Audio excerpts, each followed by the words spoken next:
All right, so welcome back, everybody, for game number 2 of the state regionals, Hardhats versus Pierre Post 8. Hardhats won their game last night 6-1. They're going to try to close things out here in this best of 3 series. If that fails, we'll meet you again here at about 1:30 to play game number 3. Winner of the best of 3 gets through to Yankton and state. Hardhats trying to close in on that 45th state title. So we've got lineups here today. Starting out for your post 22 Hardhats, leading off is second baseman Aiden Roberts, followed by designated hitter Wyatt Reeder at the 2. Right fielder Harry Good is 3. Then first baseman is Alex Dietrich is cleaning up. Third baseman Hayden Hollick will be the 5 hole. Then center fielder Ridge Inhofer will be 6. 7 will be catcher Philip Bentz. Left fielder Zeke Farley will be at 8.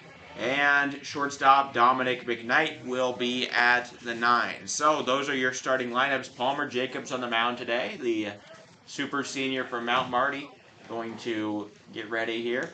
Pierre's starting lineup, they've got shortstop super senior Matt Hansen leading them off, followed by the pitcher today, Jet Zabel, the North Dakota State Bison football commit. Then third baseman Johnny Lyons, the Dakota Wesleyan player, will be the 3. Then left fielder Ridge Leinbach will clean up, followed by second baseman Carter Sanderson at the 5. Right fielder George Staley will be making his first start against the Hardhats this year. He will be at the 6. Catcher Nolan Peterson will once again be catching at the 7 hole. First baseman Matthew Coverdale getting moved down Coverdale getting moved down in the lineup to the 8 hole. Then the center fielder Spencer Eastland will be at center fielder Spencer Eastland will be at the 9, and Jet Zabel on the mound. So there you go.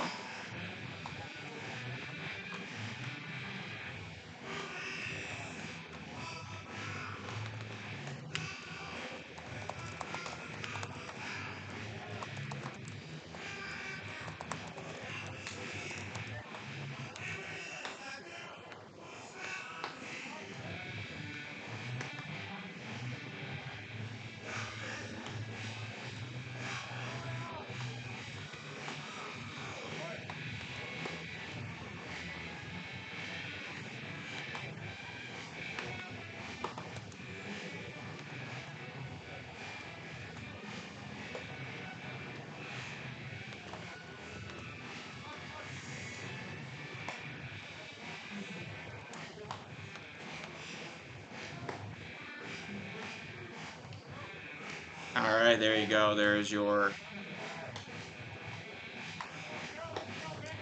little thing on the top there.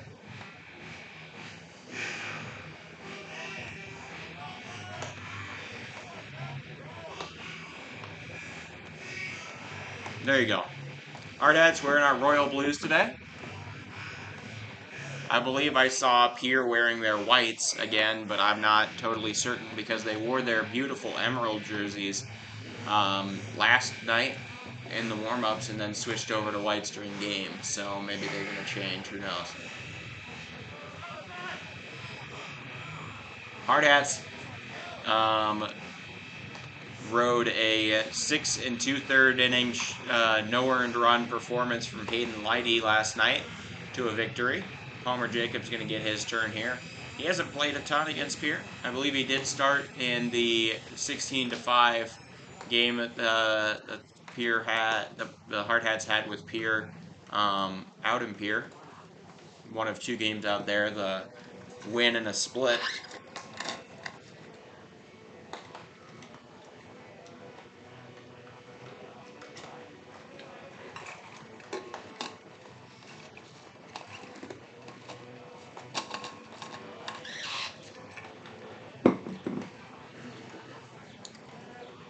Here's pitcher's Jet Zabel, the only man to Pierre's only player to win a game against these Hardhats. He started 2 games, pitched only 6 1/3 inning over those 2. He does have a 1-0 record though, a 3.3 GVRA, allowed 10 runs, only 3 of which were earned. but a 1.89 whip, which is pretty high. He does have 8 Ks to 5 walks. He'll also be batting second.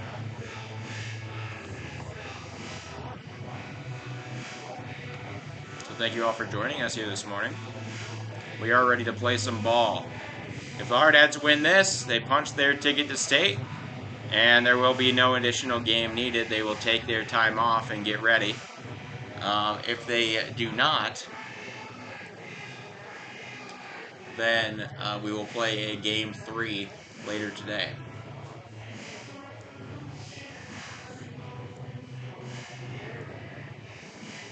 Hardhats will have a little bit of time off.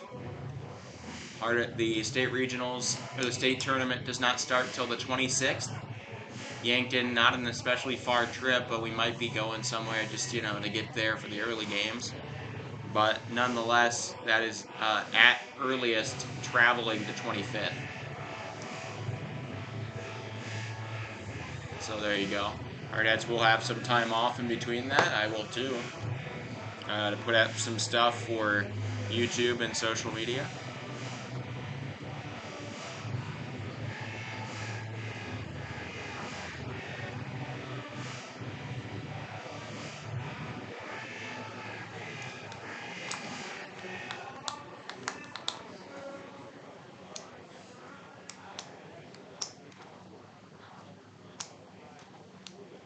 All right.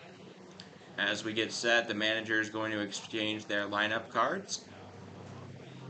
Pretty much the same lineup today for the Hardhats, and a similar but not same lineup for Pierre. Pierre's bats just weren't hitting off of Aiden Lighty. They are used to hitting a lot, but it should be noted, Pierre in Game 1 of 2-game series, 1-12 this year. In Game 2 of 2-game series, they are 5-8. They are one that might lull you to sleep and then take a bite out of you. On the back end of a 2-game series, the Hardhats do have the benefit of not being in a double-header situation, so they get to just kind of rest up and face it as if it's another game today.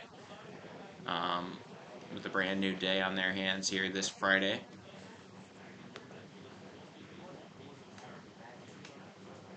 But they should be getting ready. Palmer Jacobs on quite a streak of his own. He is, in all 6 of his most recent starts, although not all of them have been pretty, does possess 6 wins. He's gotten a win in every game of his last 6 starts. He's also vomited in every game in between innings of every one of his starts, so take that as you will.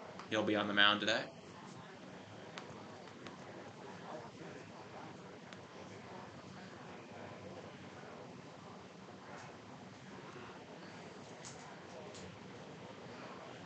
Everybody's getting ready.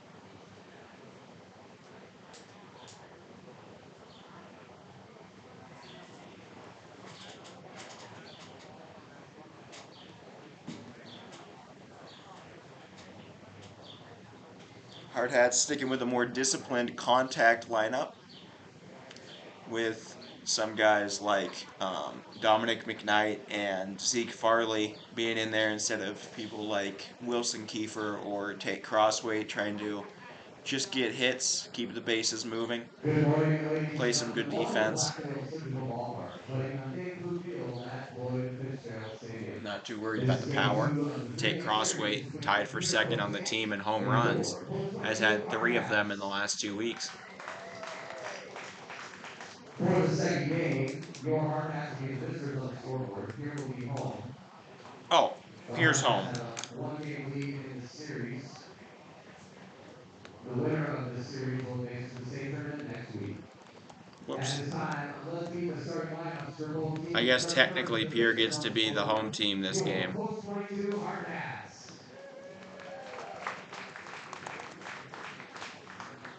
Leading off, playing second base, number 10, Pierre Roberts. Designated hitter, number 18, Wyatt Reader. Regular number 14, Harrison Good. There you go. So we're technically the road team today. Of course, we are playing at our own stadium though, so like It's not that big a deal. But there you go.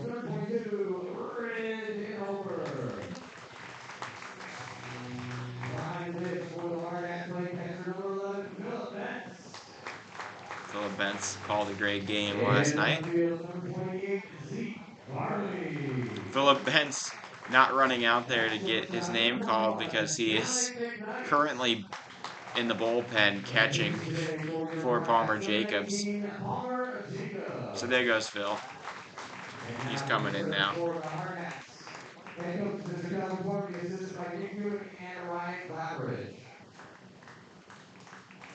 And now please welcome the starters for the home team on the scoreboard, Pierre, post ace. At shortstop, number 2, Matt Hansen. Pitching for Pierre, number 16, and Ted Dable. All right, so here we go. This Pierre team, tons of firepower. The pitching has not been their strong suit this season. So we will see. They're bringing out a lineup that more or less produced 1 run against Hayden Leidy last night. It should be said that Leidy on a crazy tear of limiting runs over his last 3 starts. I want to say he's earned 2 runs over an average of 6 innings pitched, maybe. That sounds right to me.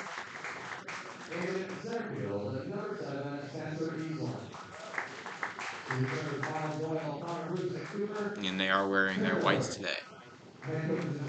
Let's see how Zabel's able to fare. He pitched about 4 innings, got the win, though he allowed a ton of runs against the Hardhats in the 12-9 win Pierre had at Hyde Stadium back in Pierre. So here's our national anthem.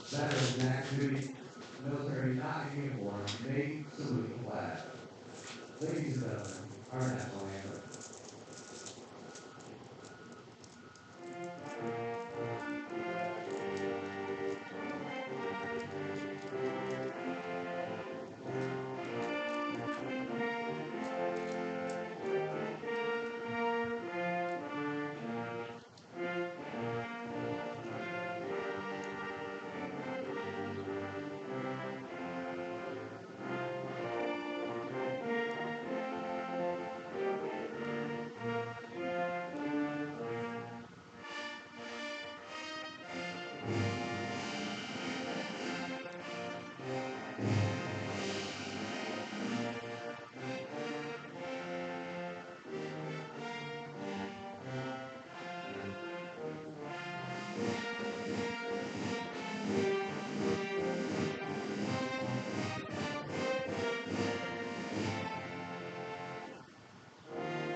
All right, we're ready to play some baseball. Hardhats will get the turn to bat first here in game 2.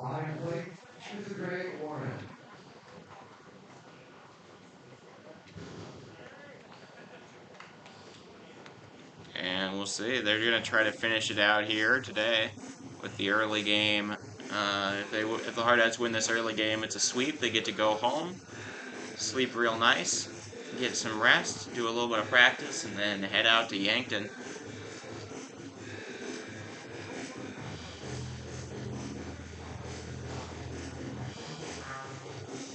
A lot of Pierre post-8 fans here in attendance making the trip.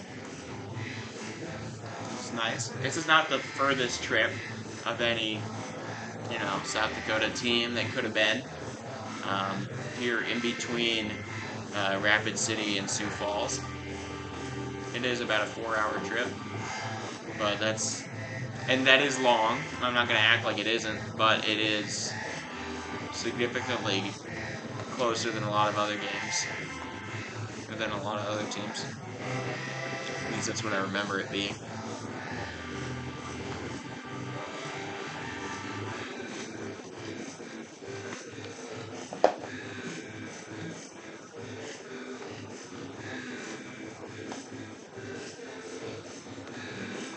So there we go. Zabel on the mound.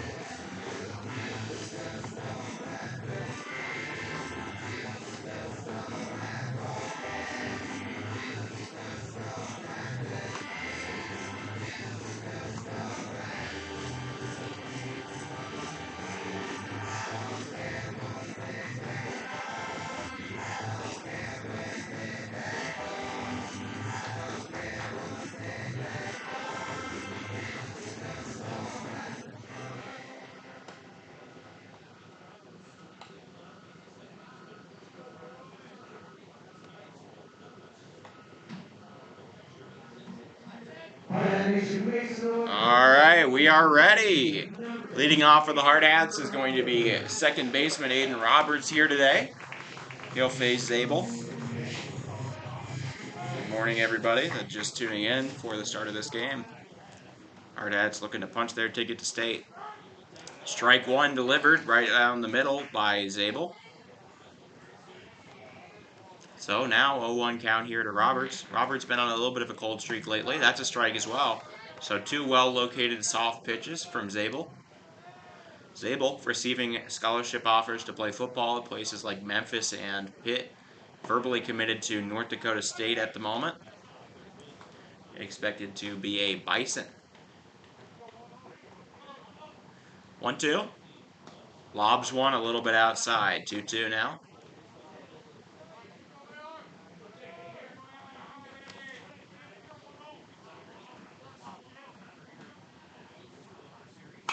Popped up, out of play. Bonk. There it is.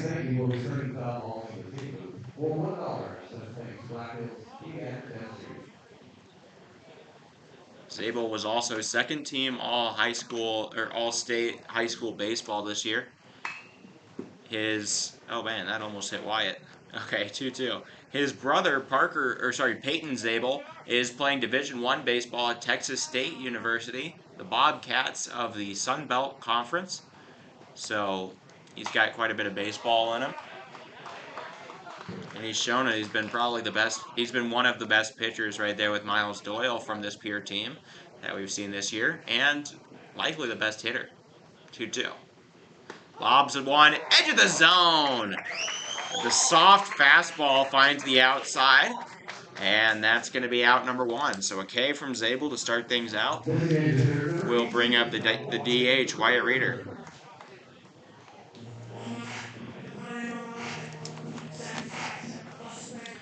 So the lefty Reeder comes in. They throw a Zabel locates a strike right there.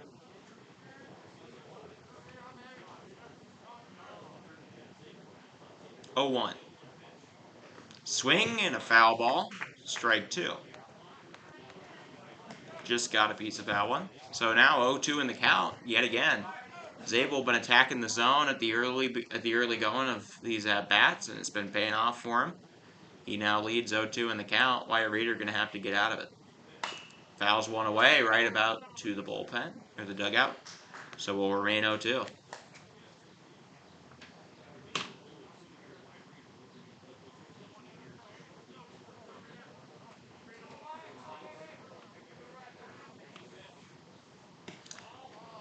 Sits on the one.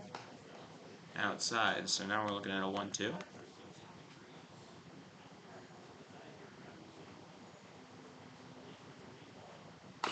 Fouls.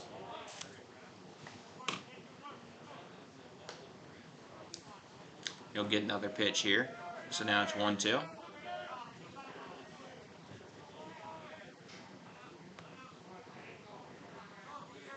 The 1-2. Stays alive with another foul ball. So now 1-2.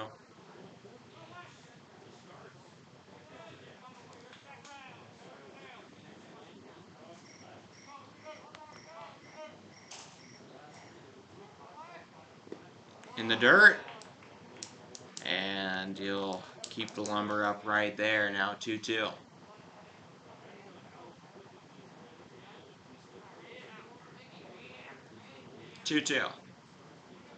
Pitch is swung on and popped into right. Underneath it is Tally. He'll make the out. So first two retired in order by Zabel. He's making quick work of this Hardhats lineup. But now he has to contend with Harry Good. Harrison Good, one of the best hitters in the state this year.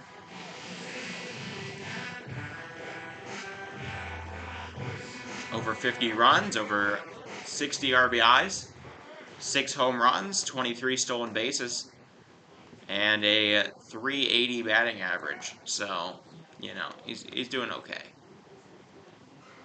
All right, 1-0 now for Zabel.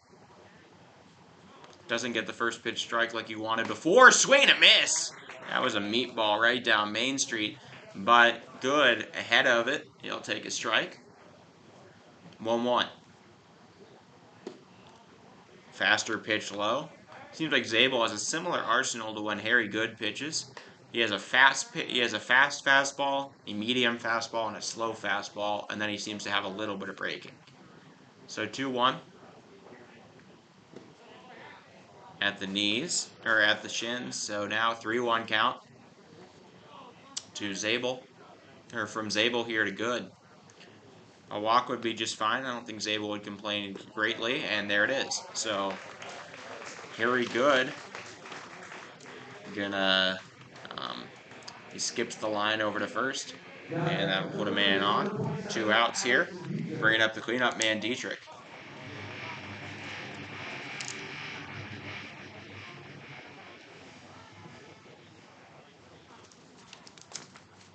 So Dietrich now up. He had trouble last night, went 0 for 4. Grounded into a double play to end the first inning against Miles Doyle. So 1-0 count.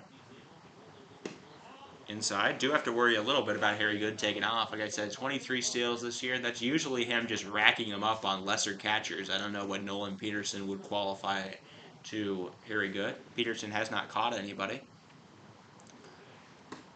Inside, so quickly Zabel losing control a little here. He's now behind in the count, 3-0.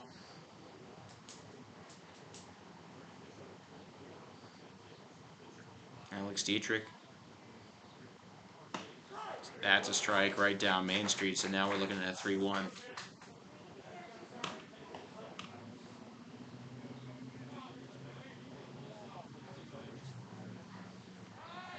Good takes off, a strike, and they will not make a play. Stolen base successful by Harry Good, and now count is full. The umpires skedaddle over to their new spots. And the payoff pitch with the man in scoring position here to Alex Dietrich. Payoff. It's swung on and hit into right. It's going back. The right fielder, Talley, not going to make it. It bounces off of the wall. Harry Good going to come in to score. Dietrich being told to hold up at second. That's an RBI double. Hardhats get on the board here. 2-out rally. And Alex Dietrich, the RBI double, gives the Hardhats the lead here in the top of the first.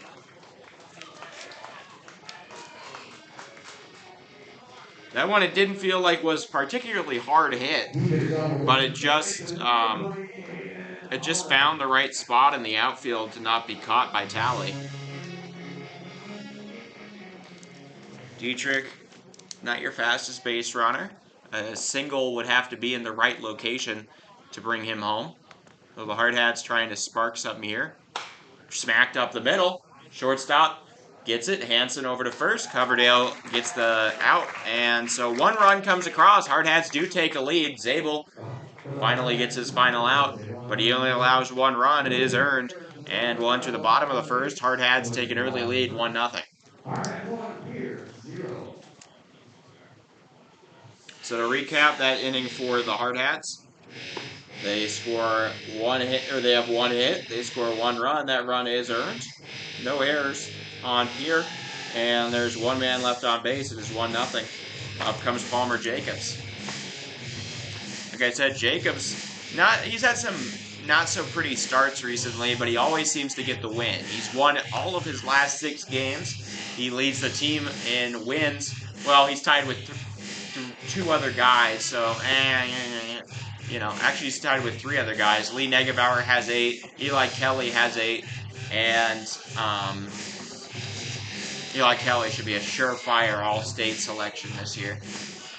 He's been outstanding. I'd argue Palmer is having himself a case for a second all-state selection, though he's definitely on the fence. Hayden Leidy having a really late turnaround, but he's also in contention. Lee Negebauer started out hot, had a little bit of troubles recently. I don't think he's still there. I'd argue for all-state selections this year, if the Hardhats were to get those 4 that they got last year, I would say Harry Good, Alex Dietrich, Eli Kelly, and then Maybe I would argue maybe Ridge Inhofer, maybe Phillip Bentz, maybe Hollick. Maybe I mean there's a lot of maybes in there. We'll see what they think of. Palmer also a maybe. Hayden Liney a maybe. That whole deal. We'll see. It's hard to convince everybody when the Hardhats have, although they've gone 44 and 21, they are the 5th seed entering the tournament here. Pitch. First pitch is high to Hansen. Hansen, a super senior.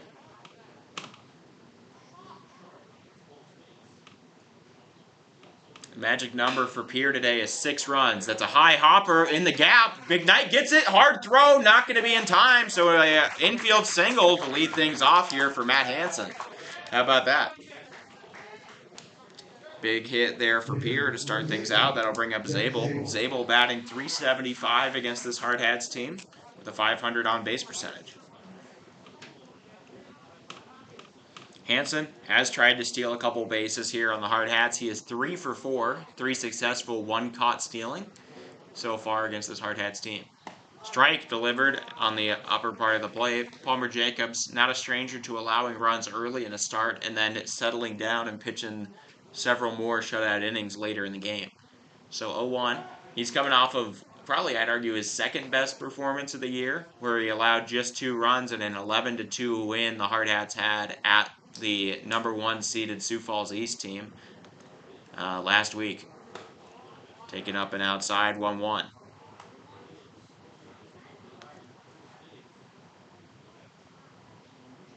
Oh.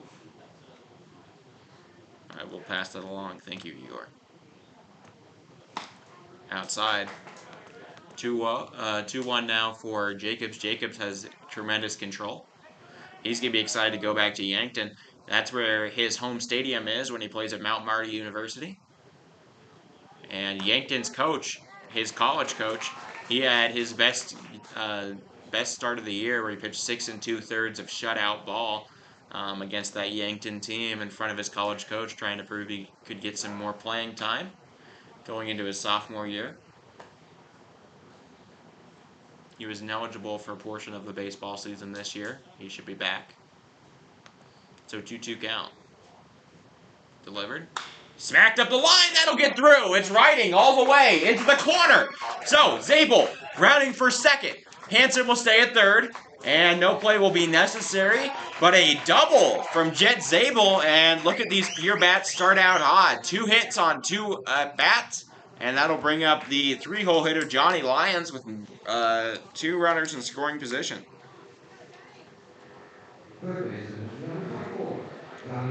Lions, a Dakota Wesleyan Mustang, I believe they are. In the fall, or in the spring, I guess you could say.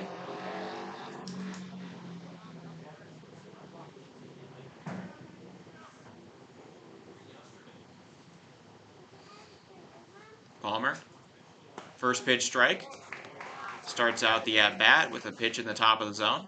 So 0-1 now here to Lions. Lions got a chance to give Pierre the lead. This is what Pierre does so well. Game 2s, they lull you to sleep with an easy Game 1, and then they jump all over you and score a ton of runs early in Game 2. Like I said, they're 5-8 in Game 2s of series. That's when they caught the Hardhats off guard with the 12-9 win they had in Pierre. After a mercy ruling, the Hardhats were probably in a little bit of a let's finish this out, get home kind of thing. It goes to McKnight. McKnight throws over to third. They're going to have Zabel in a rundown. Tag him. And that'll be out. So 1 run scores. Game is tied. Sacrifice an out for a run there. Zabel erased from the base paths. And there's still a man on first on a fielder's choice.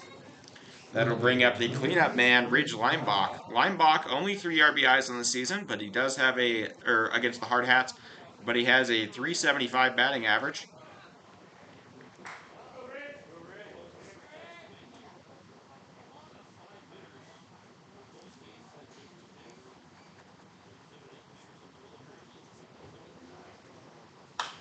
Grounded and caught.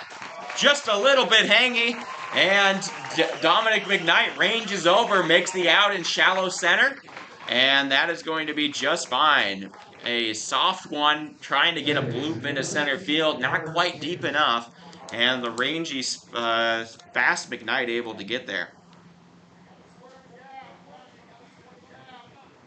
So now that brings up Carter Sanderson. Sanderson batting .412 against this team.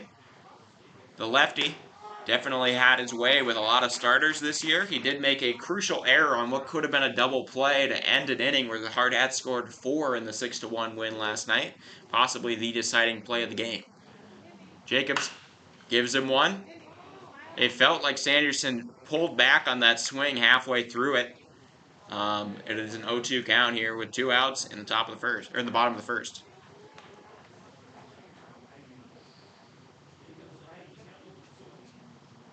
So, Lyons, not really a stolen base threat. He's tried once, got caught stealing by Philip Bentz. That's grounded softly over to short. McKnight gets it. He'll throw to second, get the out.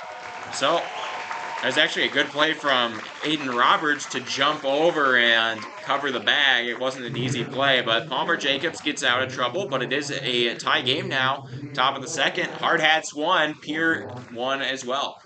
So Zabel will come out with yet again another tied inning, and he will face the more or less the bottom of the order, the 6, 7, and 8.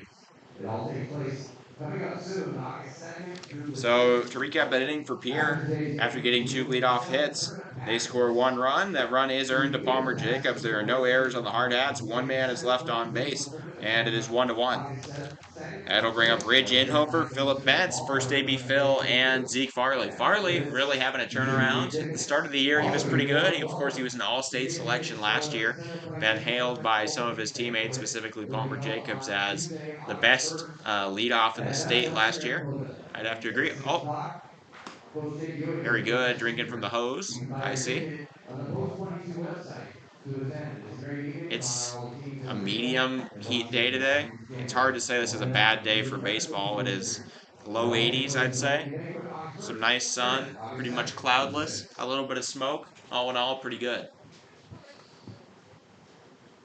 So, top of the second, Hardhats trying to retake the lead. So, Inhofer going to get his turn now. He's been red hot lately. He didn't do too great last night. He got on base on an error, came around to score though. Slow ball inside, 1-0. That is, I'm using the Harry Good terminology. Harry Good calls it a slow ball when he just throws his fastball with less velocity. He tries to pass it off as a second pitch. It works kind of well. Harry Good, of course, pitched the state championship last year and got the 44th title for the Hardhats. Also pitched some pretty good relief and starting work. He is 2-1 on the season. So 2-0 now. Zabel gives him a fastball right down Main Street, fought off, and now it's a 2-1. That one, I say Zabel maxes out at about 81, 82 miles an hour, but he could throw as slow as mid-60s, it seems, with that same pitch. That's that pitch right there that I was talking about, that really slow one. Safe. They had to appeal, make sure that he didn't go. I agree with that call. So now Ridge Inhofer looking at a 3-1. He's been told he can swing away here. He will! Right up the middle. That's a single. So Ridge Inhofer gets the Hardhats started on the hitting side of the game, and that'll be just fine. Or no, that's their second hit of the game. But a speedy Ridge Inhofer reaches base, and that'll bring up his fellow catcher, Philip Bentz. First AB Phil, they've been calling him. Philip Bentz, an aficionado of both root beer and mowing lawns, his 2 favorite things. He says, the root beer is always there for me. I'm just a big fan of the root beer. So, there you go. He's a funny little guy. Takes one high, 1-0. He seemed to be showing a bunt for a sacrifice bunt. Thus, the defense has been pulled in. Johnny Lyons playing quite short at third. Ridge Inhofer, a very speedy base runner. In straight line speed, he has been measured as the fastest man on this team. Swing and a miss, or a failed bunt. There. Okay, a change up. I wasn't sure because Harry Good's slow ball is just the fastball grip where he just throws it slow. But thank you, coach. Bunt shown, and that is also a miss. So Philip Bentz shown the bat twice and come up empty both times. A foul bunt would be a strikeout here, so maybe he's just going to swing normally. First AB Phil has it in him. So 1-2. A half-hearted attempt at first. Just kind of sending a message over to Ridge Inhofer, the super senior for Mesa Community College. He has been a difference maker this year for the Hardhats. Taken inside and off the leg. Phillip Bentz will wear one and earn his 90 feet to first. Put 2 men on with nobody out. This is the same situation that Pierre had, except they had theirs in second and third. But first AB Phil, we'll wait for his first AB later. That one does not technically count. He's not really a stolen base candidate. When he does steal, he's perfect, though. He's a perfect 3 for 3 on the year in stolen bases. So, Zeke Farley coming up. He had an RBI single to start out scoring last game. There's a failed bunt again. Zabel just missing barrels here, missing bats entirely on the bunts. Bunt, in theory, should be the highest contact pitch, or the highest contact swing you can do, as you control it with both your hands and everything. And can place it, but we're 0 for 3 on bunts put down. There we go. There's one. He sits one on the grass. Great bunt there. Zabel not going to have a play. Bunt single, and the bases are loaded with nobody out here. Listen to that hard hat crowd.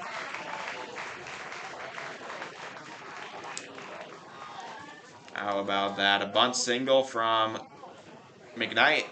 From Farley. McKnight's now up. McKnight, an incredible bunt single aficionado himself. He has, I believe, 9 on the season, and he's batting over 500 on bunts. I can say that with certainty. So now, 3 men on. Inhofer, Bentz, and Farley. Zabel in a bit of trouble. Hardhats trying to build themselves a lead. They do not want to let this Pierre team get out in front at any point. That's a strike. Delivered right down main. So now 0-1.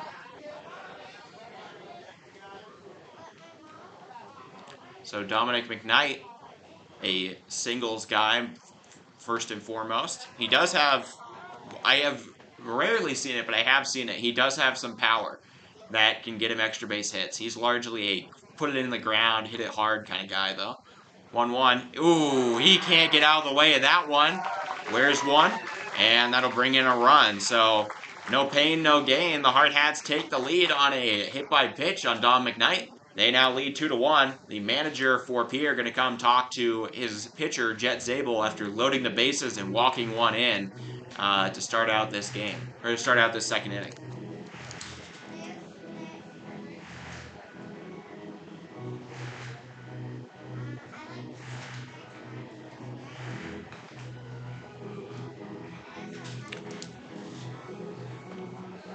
Zabel, like I said, had pitched 2 games against the Hardhats. Allowed 10 runs, only 3 of them were earned. That one was earned. Manager going to come talk to him. And that'll bring up the leadoff man, Aiden Roberts. Not the guy you want to come up and face here. Though Zabel did strike him out on an inside pitch last time.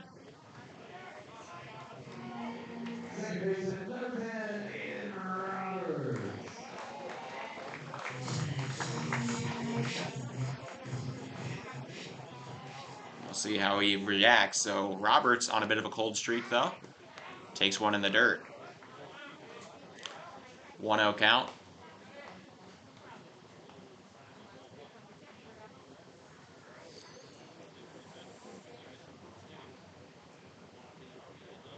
Zabel gonna have one more year of high school after this. He smacks one into right. That will not get through. Sanderson just gonna make the out at first.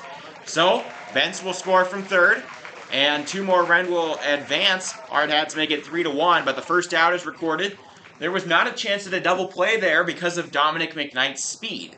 Had it been a lesser runner, maybe Carter Sanderson could have thrown over to short, gotten Hansen, and then maybe gotten Roberts at first, though it would have been unlikely with Roberts' speed. But nonetheless, he gets the man at first. There was a force out everywhere. He chooses the easiest. And that'll be an RBI ground out. He brings home Phillip Bentz. That's a... Oh! Just dropped. That was a very close play by the third baseman Lyons. He nearly made an incredible grab, but it did hit the ground. Are they going to come talk about it?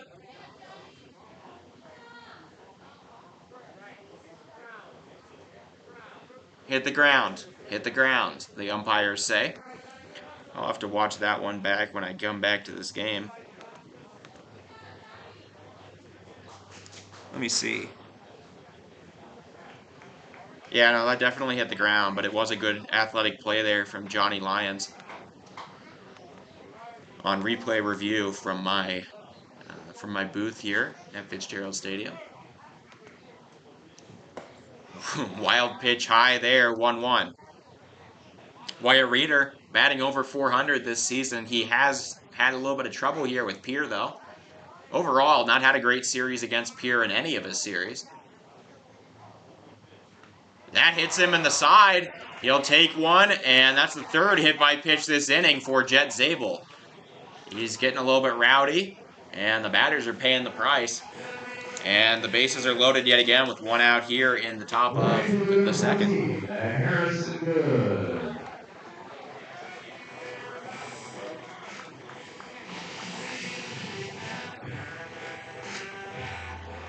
So runners on every base, and they are very fast. Farley, McKnight, and Reeder. Harry Good fouls one off. Good. One of the best RBI men on this team. One of the best hitters, period, in the state. So 0-1. Time issued. Zabel was taking quite a bit to set up. He's not even going to leave the rubber. He is locked in. Harry scored in the first after getting on base with a walk after the cleanup man Dietrich brought him in. Outside slow ball. We're going to call it a 1-1. That could be a changeup, I agree, but I'm just working off of what Harry's telling me, and I think it's a similar pitch because I've seen both of them. 1-1. I've seen changeups. I think Eli has a changeup, and I've seen how that one moves. This one just seems like a lobbed fastball, if you ask me. So 2-1.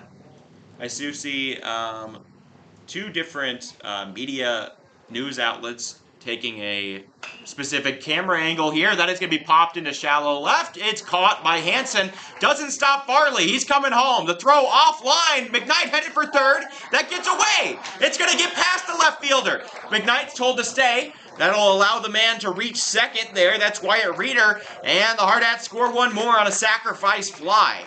One of the more shallow sacrifice flies you'll ever see. But nonetheless, Harry Good, a number only about 8 feet into the grass in left field. But Zeke Farley, a very fast base runner, he comes in to score on the sac fly. Can't even really call that a fly. A sac bloop? A sac floater? You rarely see a F6 sac fly. That's going to be, hit hard up the line, up into the dugout. Nearly gets, I believe, number 24 there. Is that somebody new? No, that's Declan Mickley. And an E2 will allow both the runners to advance. You know what? I'll give Dom McKnight a stolen base there, because he only started after the run, and he did get there. So 1-1.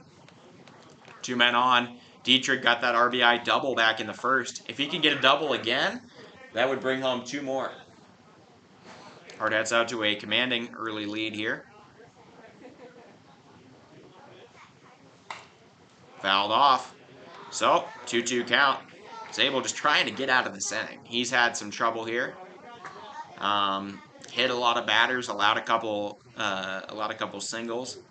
Had some trouble all game with this Hardhats lineup. 2-2. Pitches. Swung on and hit into left. That'll get down. McKnight touches third. That's Reeder, sorry. Reeder coming in. He will be safe. The throw gets away from the catcher. And that'll be a 2-run single for Alex Dietrich. He'll reach second on the throw home.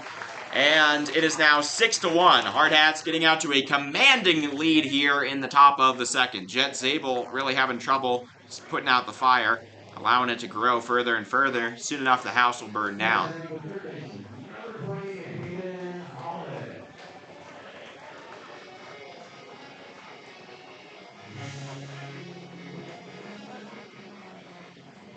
So Reeder and McKnight both score. Both of them put on base by a hit by pitches while down in the count. Fouled away. Pollock fouls that one off. He grounded out to short to end the first. Zabel more than ready to get out of this inning too, so maybe he can do something. I would say pull a guy, but Pierre doesn't have a ton of pitching top to bottom. They have been mercy ruled 11 times this year out of their 36 games played.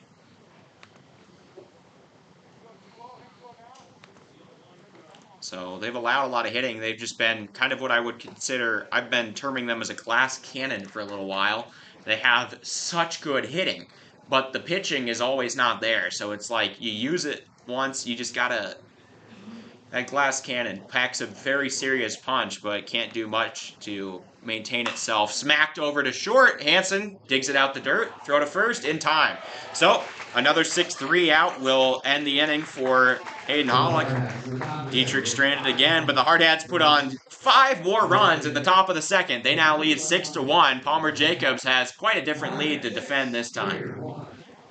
Don't rest on your laurels here, though. The Hardhats do have a very tough Pierre lineup to face. This Pierre team, whenever they get to 6 runs, they turn into a winning team. Even though they are 9-27 on the year, when they get to 6 or more runs this year, they are 7-6. That is the magic number. If they can get to 6, odds turn into a winning game.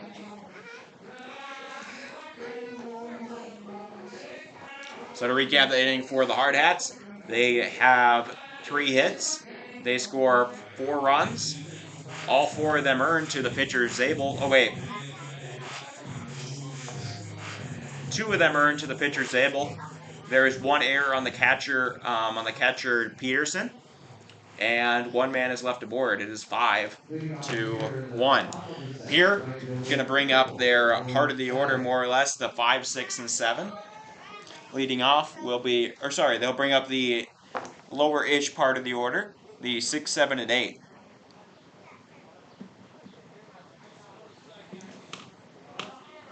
So coming up to bat now for just his 2nd time against the Hardhats this year is George Staley. Here's a fun fact about George Staley. At age 7, he was so bad at holding the fishing rod for his grandpa when they went out fishing that he complained, said, "Grandpa, I just can't hold on to the rod." His grandfather, George Kane, invented a fishing rod holder he patented and got commercially distributed as the Fish Doctor. So he's the reason for that, I guess. Shout out to George Kane. So hopefully he can hold a bat better than he can hold a fishing rod. Ground it over to McKnight. He'll take 2 bounces, throw to first in time. Easy routine out there for the first out of the bottom of the second. It'll bring up the catcher, Nolan Peterson. Peterson's error indirectly allowing 2 runs to score in the last inning. Peterson is batting .333. He had 2 hits last night against the Hardhats. Inside, doesn't quite get him, gets close though. Palmer Jacobs. Definitely more calm nerves. I'm sure that's not going to stop him from throwing up at some point this start. He just does that every time. But whenever he throws up, he's thrown up each of his last 6 starts, usually between the 1st or 2nd innings. And he's won his last 6 as well. So, you know, weakness leaving the body. That's grounded off of the plate. Going to take a weird bounce. Hollick, bare hand, not a good throw. It'll get away. So moving around the umpire is going to be Peterson. The throw not on target. So a error on Hayden Hollick will allow the Pierre hitter, Nolan Peterson, to reach second base. That was nearly an infield single, but Hollick made a great barehanded grab to change things. But after making the great grab, he throws to first offline, and an E5 will be recorded. The first error of this game for either team. Or no, second error. Nolan Peterson made the other. He's beneficiary of one. The universe allows him to cash out a little.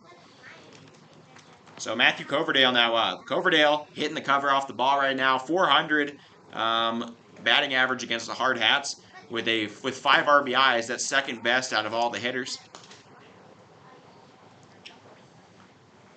It is getting a little windy here. Or it is best. That's tied with Carter Sanderson for most RBIs against the Hardhats this year. Benz does a good job to keep that in front of him. Now 2-0. Matthew Coverdale, an all-state offensive lineman, he played the majority of the 12-0 Pierre season, where they won state title, on a broken fibula, one of his leg bones.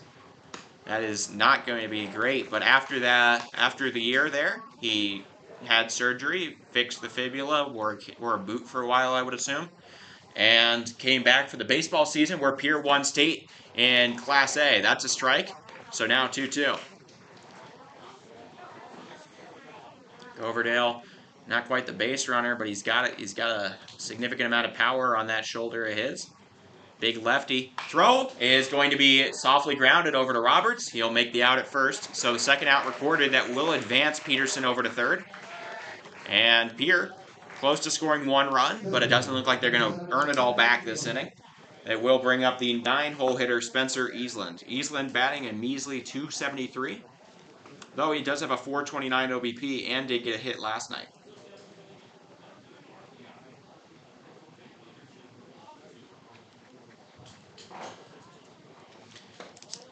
Eastland only had 3 tackles, got 1 interception, a pick 6 for Pierre this year, and that was enough to get him 3 college scholarship opportunities at the next level for football.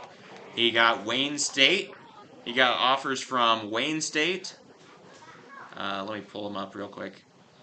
Wayne State, where he's verbally committed. Northern State. That's going to be popped into shallow right. That should be caught. So that'll end the inning. So nobody scores. Palmer Jacobs gets out of whatever that jam was with the man on second. Nolan Peterson is stranded, and we will go into the top of the third. Hardhats are leading 6-1. Looking to extend that lead. They're not playing any games here. They want to get out of this thing in 2 and not give this Pierre team an inch.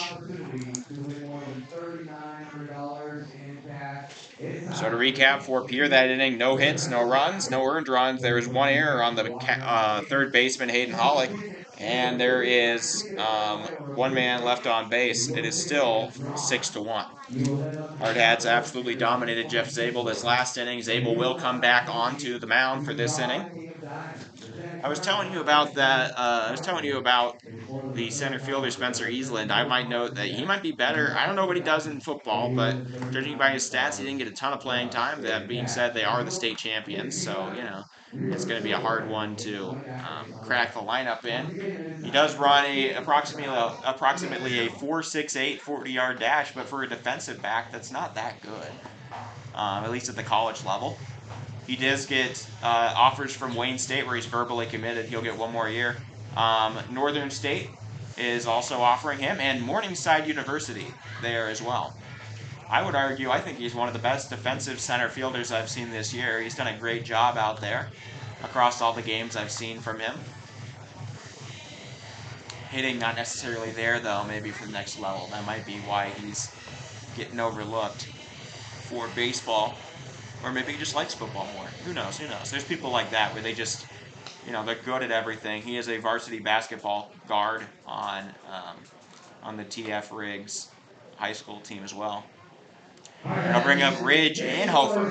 Inhofer led off the last inning with a single right up the middle, splitting the uprights and getting a board. He came around to score thanks to a hit by pitch from Dom McKnight. That's a strike delivered there. First pitch of the inning. Zabel a lot better when he gets ahead in the count. 0-1. Inhofer takes a soft one outside, now 1-1. Zabel definitely not pushing the radar gun anywhere, but he's locating, except for the times he hit 3 batters. But, 1-2, that happens. So 1-2 count here. This could be final game the Hardhats play until regionals at Fitzgerald Stadium. Liner right to Hansen. So good play there from Matthew Hansen. The ball just kind of finds him. He doesn't have to do any work, and he gets the first out of the inning. Bring up first AB Phil. This is technically his first at bat. The hit by pitch does not count. He did come around to score last inning. That's popped up into playable territory. The catcher Peterson going towards everything, and it is going to be out of play, so not playable in the end. It's now 0-1. Good sportsmanship there. Philip Bentz hands his fellow catcher Nolan Peterson his mask back. Bentz All-State chair in a jazz band with the saxophone. He's a very interesting guy. 0-1. Popped up. That should actually be playable this time, hopefully. Nope. Once again, just a little bit out of play. So Bentz running a tightrope game here with the netting along right foul territory. And his first 2 pitches, he goes down in the count. That being said, Philip Bentz, I've said this all year, can turn an 0-2 into a 4-2 like that.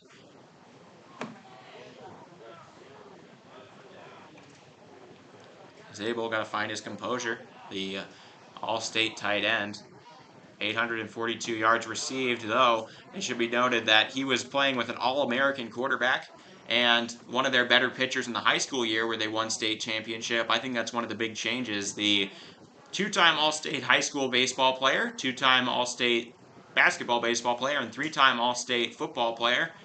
Lincoln Kienholtz going to be a quarterback at Ohio State University in the fall. That's strike 3. A soft one able to get Bentz to swing through it, and that'll be out number 2.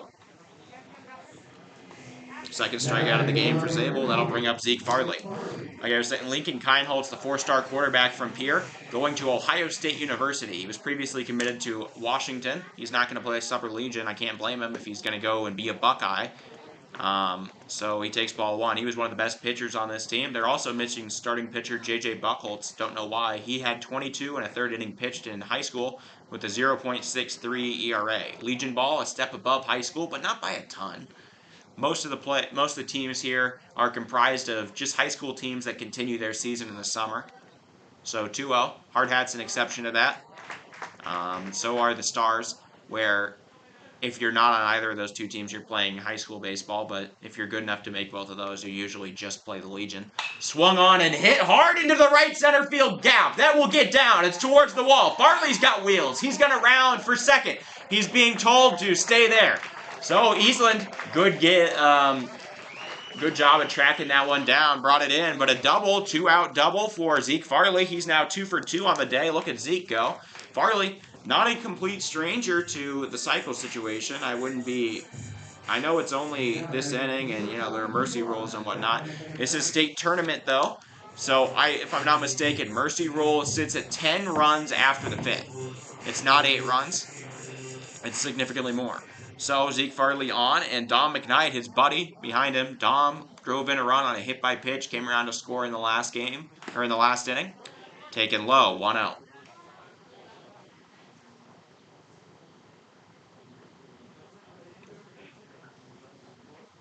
McKnight, a junior, gonna have 1 more year with the Hardhats. Taking strike. Something else to note.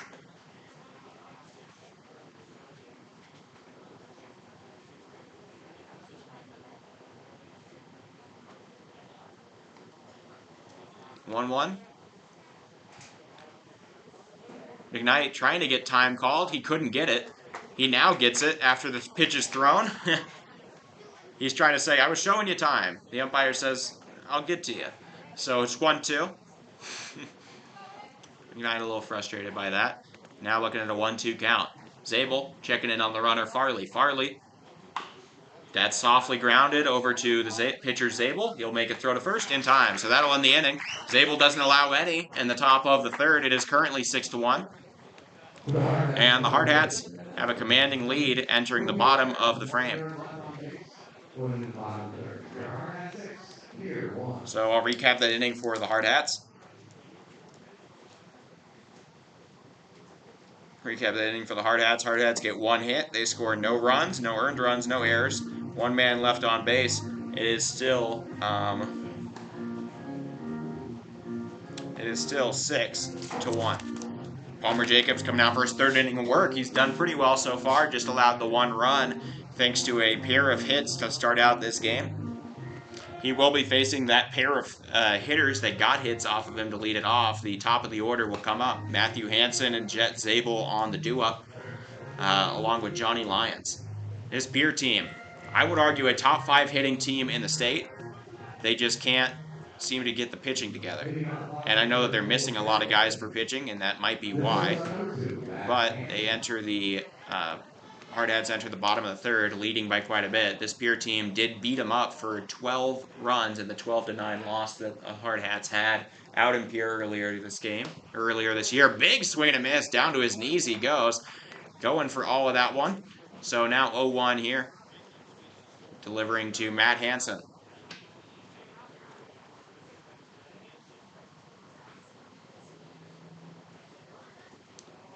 Skipper, low, now 1-1.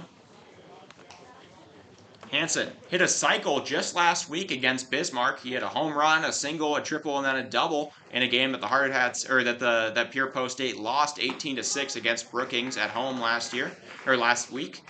He was also a varsity defensive back and wide receiver. In his junior year, he was a very good wide receiver. 32 receptions, 683 yards, and 7 touchdowns.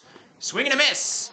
And now going for first. That'll be the out. So a first K of the day here for Palmer Jacobs.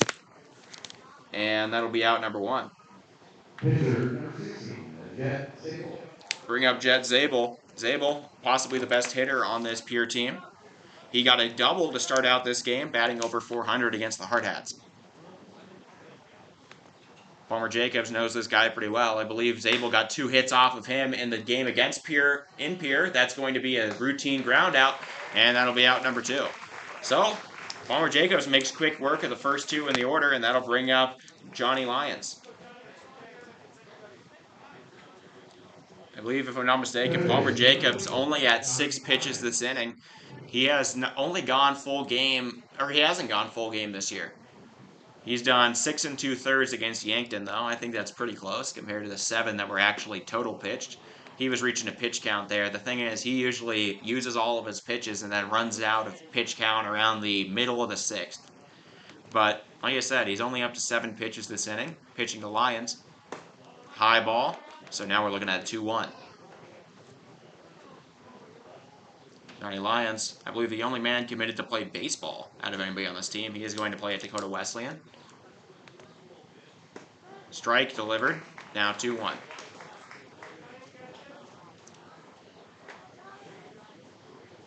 remember seeing Dakota Wesleyan as we went by someplace. I think that was Sioux Falls. That's a strike. I can't remember which location it was, but I have seen their big athletic facility driving by in the bus at some point. So 2-2 now. Jacobs, not a big strikeout guy, but he won't shy away from it. 2-2 count. Delivered. In the dirt. Bentz flails a little. Gets in front of it. 3-2. You love to see the effort, especially when a wild pitch doesn't really hurt any more than a ball in this situation with nobody on. Bentz playing every pitch like it's the last. Payoff pitch inside, so he will walk 1. Johnny Lyons gets aboard, and that'll bring up the cleanup man, Ridge Leinbach. Leinbach flew out to Dom McKnight last inning on a blooper that couldn't quite get down into center. So a full count walk issued there for Johnny Lyons. And he's not really a stolen base candidate. The third baseman tried once, got caught by Philip Bentz. I don't think he's forgotten that. So 1-0. Now to Ridge Leinbach. Leinbach, one of 2 Ridges in the game at this moment. Center fielder Ridge Inhofer for the Hardhats. There. That's grounded softly. High hopper over to Palmer. Throw to first in time. So, a easy inning from Palmer Jacobs in the bottom of the third. Only allows 1 man on via walk. Strands him. And now we reach the end of the third inning. Hardhats with a commanding 6-1 lead, trying to extend it going into the in the top of the 4th. Jet Zabel will return for his 4th inning of work. And Pierre just trying to keep themselves in it, but Palmer Jacobs shutting down this offensive attack. Dominic McKnight having a conversation with the umpire, having some fun with him. McKnight, a very charismatic guy.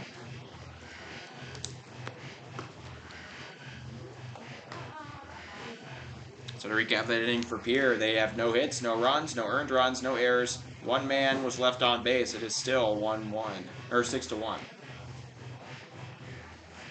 So the top of the order will come up for the Hardhats. That is Roberts, Reeder, and Good. Like I said, Roberts on a very uncharacteristic streak of poor hitting. I do see that, I believe that's Kelvin Torvey going to come and talk to his young second baseman, try to give him some encouragement. He went 1-14 in Sioux Falls, and he is gone. I believe he's gone 0-5 since coming back here for this series against Pierre. Just for a guy that's been so contact heavy, was batting over 400 for a portion of the season there. His first month of work, I'd say, he was batting over 400. He actually debuted in the game before playing Pierre, and had a great interception play that decided the 8-9 victory the Hardhats had on a walk-off here in Fitzgerald Stadium against this Pierre team. Strike one delivered there by Zabel. Hard to say Zabel does not have control over his stuff. He's been able to pinpoint what he wants. Maybe not the faster balls, but everything else. Lobber outside, now 1-1.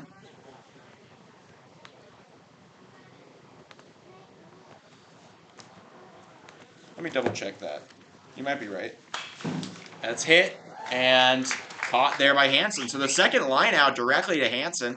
He seems to just be in the right place at the right time. Got a lucky coin in his pocket or something. Throwback to Luck of the Irish, the Disney movie.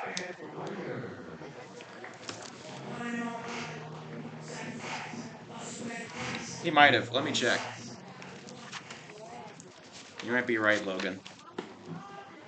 He did have 3. Yeah, he had a ground out. Actually, he went 2 for 2. He went 2 for 3 last night. I'm off. So he's gone 3 for 17 in the last few games. Well, now 3 for 18 after the flyout. You're right, Logan. Good call. He had 2 singles, an RBI, a 2-run single, and a ground out that got an RBI last time. And he got the ground out that got the RBI earlier this game, too. So 0-2 count. That one outside. Reader discerns and decides that one is not going to be a strike. Smacked over to second. Sanderson gets it. Easy throw to Coverdale. That'll be the out. So, out number 2 recorded. Zabel really settling in. He hasn't allowed a hit in 2 innings.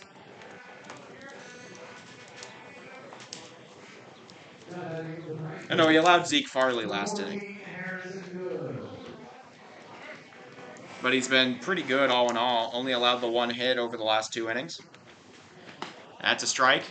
Nope. Ball. 1-0. Harry Good looking for his first hit of the day. He does have an RBI and a run, though. Taken high. He had that sac fly in the last inning. Or 2 inning in that big second inning that brought home Zeke Farley. And he had a walk that was brought in by a 2-run double from Alex Dietrich. So 2-0. Zabel gives him one. That's a high hit ball into left. Not going to have the distance to get out of here. It shouldn't. To the warning track, that'll be it. So a warning track fly out for Harry Good. I thought that was a little bit high. It was a well-hit ball, though. Had a good ping off the bat, but that'll be the inning. So 1-2-3 in the top of the 4th. Jet Zabel keeps this Pierre team in it. Palmer Jacobs going to have to defend here. Pierre with their back up against the wall. We all know with wild animals, that's when they're most dangerous. And then inning for the Hardhats. No hits, no runs, no earned runs, no errors, nobody left on base. A true 1-2-3, and it is still 6-1. The middle of the lineup-ish here, the 5, 6, and 7 going to come up here for Pierre.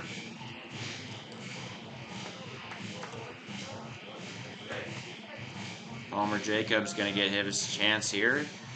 Or going to get a chance to continue his outing in the 4th.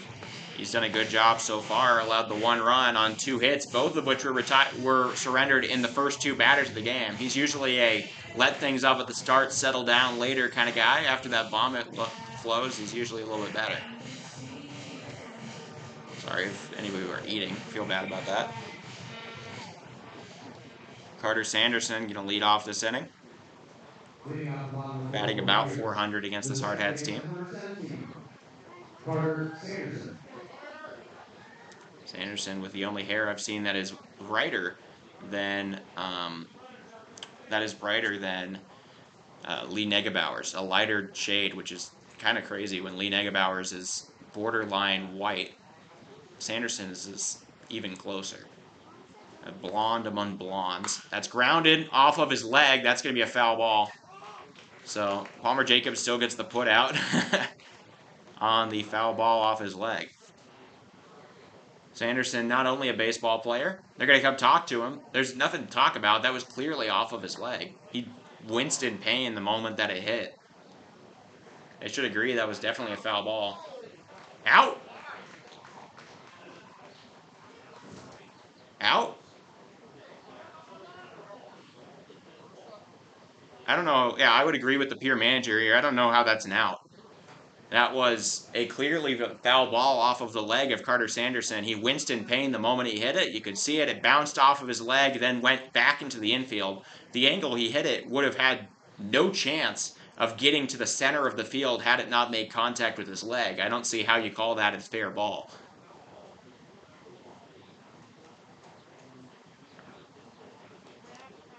Okay, they agree foul ball. Good, because that is the correct call.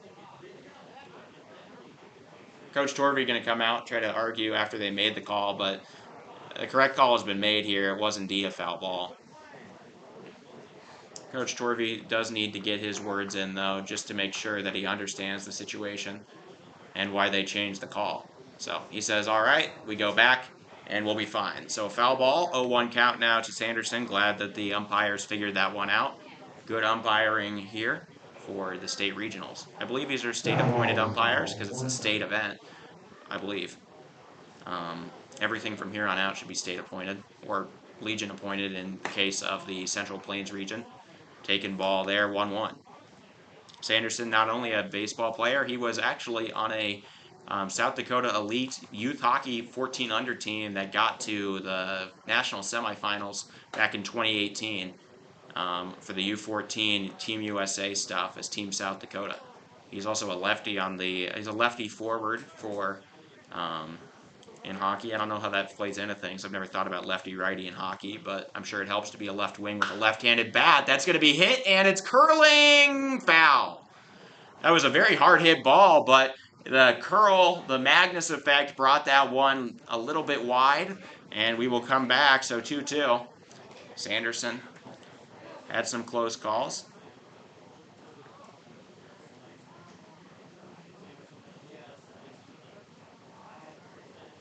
He was second team All-State hockey as a freshman in 2021-22 for North Star Christian Academy, but did not place in All-State this year, his sophomore year.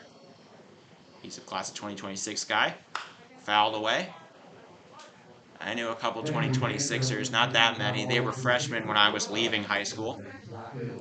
I do remember Jake Chow. I love Jake Chow. He has taken over my Grandview TV program back at Grandview High School in Aurora. That's hit into left.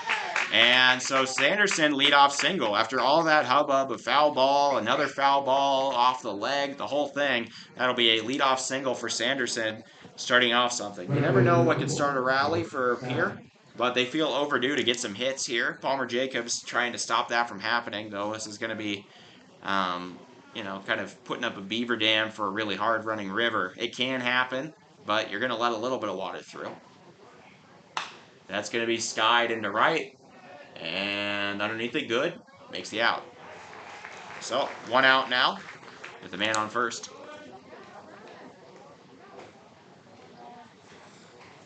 That'll bring up Nolan Peterson. Peterson was great last night. He does have an error in this game that allowed 2 runs more or less to come across on a single from Wyatt Reed, or single by Alex Dietrich back in the second. That's a strike. He did get over to second on an error by Hayden Hollick on a bouncer over to Hollick. Throwback, not going to be in time, though it should be stated. Palmer Jacobs leads the team in pickoffs with 5. He was going for a single-season pickoff record. He had 5 through the end of June. Hasn't gotten any since, which has been rough for him. And so he has been, actually since the middle of June, because Omaha was the last pickoff he had of any kind. Strike is hit into right. Will that land? No! What a play! Harry Good falls down, grabs it. No? Never mind. He dropped it. In and out of the glove, so now 2 men on. Allowing, was there an out? No, no out. right? No out? Safe. All right. Very good. The ball came out as he landed. He didn't maintain possession of the ball from a football standpoint, you could say. Is Harry Good okay out there? He's still in foul territory, am I right? Come on in, Harry. Okay. He now understands. I think he might have thought he made the out. I have to agree with the umpires as the ball did come out after he landed, wasn't able to make full possession. So now men on first and second. I'll argue a single. No error on Harry Good because, I don't know, I think he did his best on a ball that just landed a little bit fair. So now Matthew Coverdale now in. He's been hitting this Hardhats lineup pretty great over the course of the year, though he has gone silent out here in the state regionals. So 0-1, Coverdale, all-state offensive lineman, and a left-hander. That's a strike. So Palmer Jacobs ahead in the count 0-2. Significant crowd here at middle of the day, Friday at Fitzgerald Stadium. Here to cheer on their Hardhats, take them off to regionals. 0-2. Up and away, good grab there from Bentz behind the plate. And now we're looking at a 1-2 count to Coverdale. Coverdale, a fantastic defensive first baseman and good hitter. You'd think that if he wasn't so good at football that he'd do this. That's a swing and a miss. The changeup fools Coverdale. He takes a swat at the air, and that'll be out number 2 now. Palmer Jacobs gets his second K of the day. And in a pretty big situation. So now 2 outs with 2 men on. And Spencer Eastland, the 9-hole hitter and lowest batting average guy on this team, going to have a turn to come in. I guess the Hardhats at least. Taken inside. Eastland more of a defensive guy than an offensive guy. He can't really, this would be a sacrifice bunt situation in a lot of different situations. But with 2 outs, there's no point doing a sacrifice. You either get on or you're out. Doesn't do anything to sacrifice.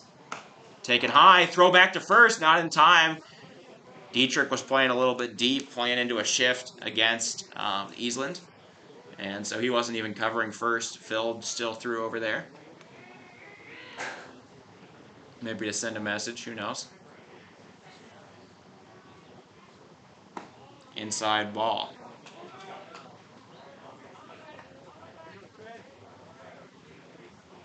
So, Palmer Jacobs behind in the count 3-0. He's not too good at getting back into counts, I would have to say. That's a strike. 3-1. He gets into him occasionally, but usually when he gets behind, eventually a guy will wear him out and he'll give a walk.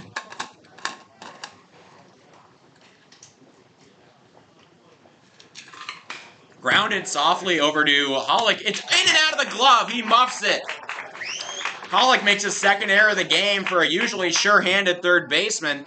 And now the bases are loaded for Pierre here. That is not good news for the Hardhats that were trying to shut out this team, maybe even mercy roll at some point. Now it looks like Pierre, the run at the plate would represent the run that could bring it to a 1-run game. Now, a very difficult situation for Palmer Jacobs. He's going to have to work out of this thing. Pitching coach Ryan Clapperich going to come to the mound, have a quick talk with him.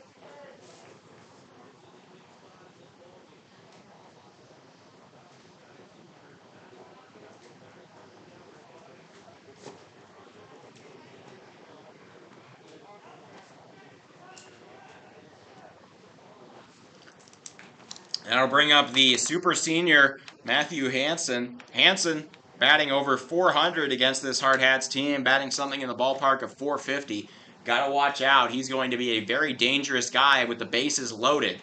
This is not the guy you want to face. Palmer Jacobs does not get a choice, though. He's going to have to persevere. This inning could be anything. It could be a tying inning where they come all the way around, get some more runs, make it a 6-6 game, or it could be a shutout. Palmer Jacobs, it's in his hands. Hansen with some serious pressure. This is possibly the final game of the year for Pierre. If they don't win this, back against the wall, they've got to do something right now. He hits it into center. That'll get down. Bridge Inhofer grabs it. He will throw to the cutoff man. Only 1 run will score. But an RBI single will make it 6-2. Bases are still loaded. And that'll bring up Jet Zabel, who got that double back in the first, has been a thorn in the side of the Hardhats all year. And has 4 RBIs against the Hardhats in total. So bases loaded. Jet Zabel, the big lefty. Swing and a miss. Ooh. Or no, he didn't miss it. He just got a piece of it. So now it's 0-1. Just 1 run wouldn't hurt the Hardhats too bad. A bases clearing double would make it a 1-run game, though. Pierre. They're not used to losing.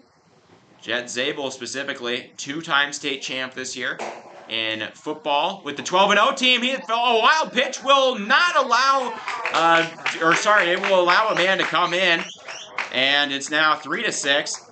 This game spiraling out of control for Palmer Jacobs, and I believe that was a ball. So yeah, 1-1 count.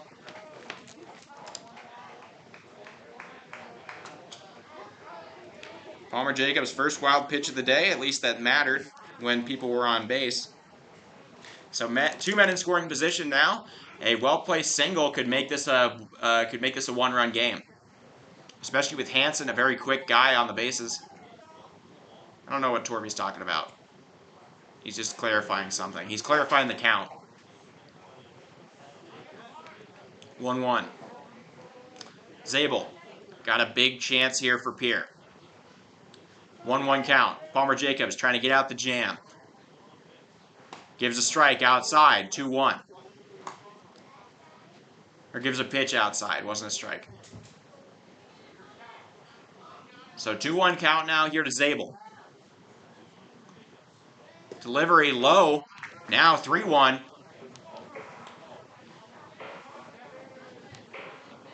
You can walk the guy. You got a base to give. The last thing you want to give is a juicy ball to Jet Zabel, though. I see Eli Kelly's going to go out into the bullpen, start warming up. That's grounded off and foul.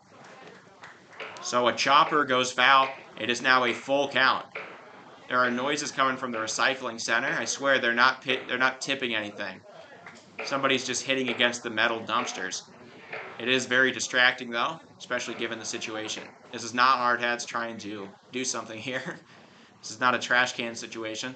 So bases are loaded, or 2 men on. That's grounded right through the gap. Jet Zabel brings 1 in. That should score 2. Hansen coming around, and it's a 1-run game. Pierre makes it a 1-run game. They've made a rally all on 2 outs against Palmer Jacobs here in the bottom of the 4th. It is now 5-6. The tying run now aboard with Jet Zabel's 2-run single.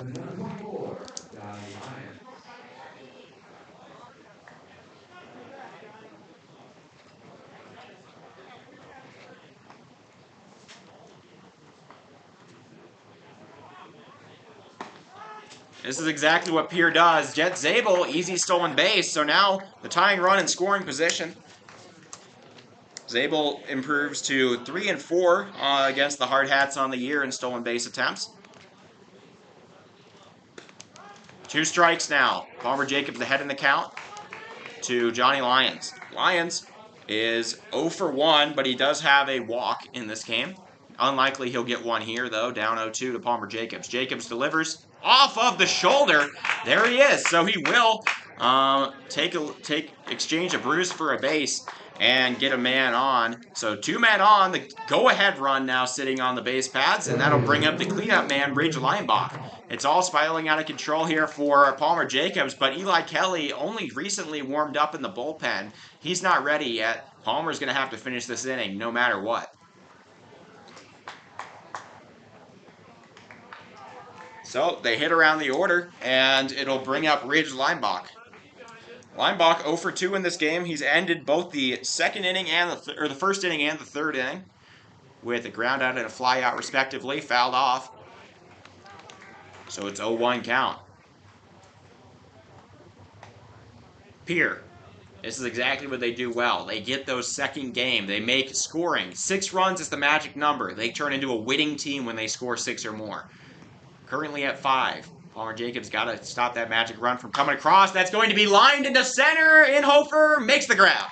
So, Hardhats still able to maintain a lead, but Pierre scores 4 in the bottom of the 4th, and suddenly it's a far closer game, 6-5. Hardhats trying to extend their lead yet again, really break this thing open, and Jet Zabel got to come off of where he was standing at second base and come on to the pitcher's mound for his 5th inning of work. So to recap that inning for Pierre Post 8, they put up 4 hits. They score 4 runs. There is 3, actually, since the bases were loaded when that error happened, or the error allowed the bases loaded, and that should have been out number 3. None of the runs go earned to Palmer Jacobs. There is 1 error on the 3rd baseman, Hayden Hollick, and there is 1 man left on base, or 2 men left on base, and it is 5-6. So a far closer game. This is what I was expecting from Pierre. They always have the batting. They've always got it, and they're a big game 2 kind of team. And so now we enter the top of the 5th, the final 3 frames, possibly of a season for Pierre. But luckily for Palmer Jacobs, he did protect from what would have been that magic run that turns this team into a winning team. Pierre 9-27 on the season. When they score 6 or more, they are 7-6.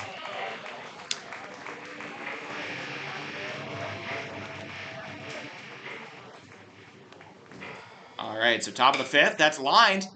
We're really starting it out quick. First pitch swung on, that was nearly a hit into left for Alex Dietrich. Dietrich, the 0-1, swing and a foul ball, so he's fouled off too. Zabel not going to complain. Zabel has only allowed 1 base runner in the last 2 innings of work. He's really settled down.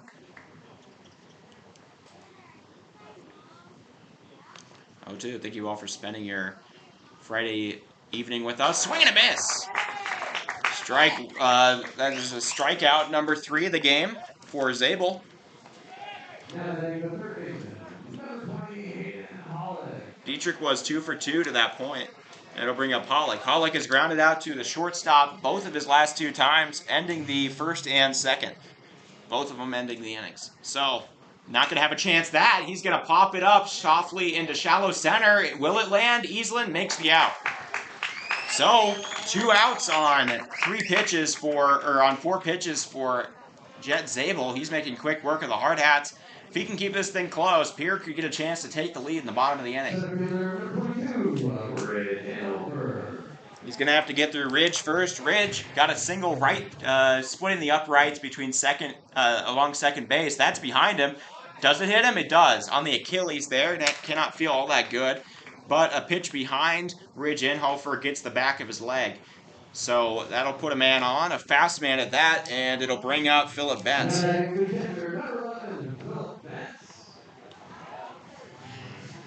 That is the 4th hit by pitch issued by Jet Zabel this game. Not been his strong suit. Betts 0 for 1 with a hit by pitch of his own. That's fouled away. So he fights one off, 0-1. Zabel, I'd say picking up the pace on his balls here. That hope giving him some extra juice behind his arm. The only man, he's 1-0 against this Hardhats team. Though he only pitched 4 innings in the 1 win. Fouled away. That was another shootout, a 12-9 victory Pierre had at home at Hyde Stadium. He's quickly ahead in the count, now 0-2 to Philip Betts.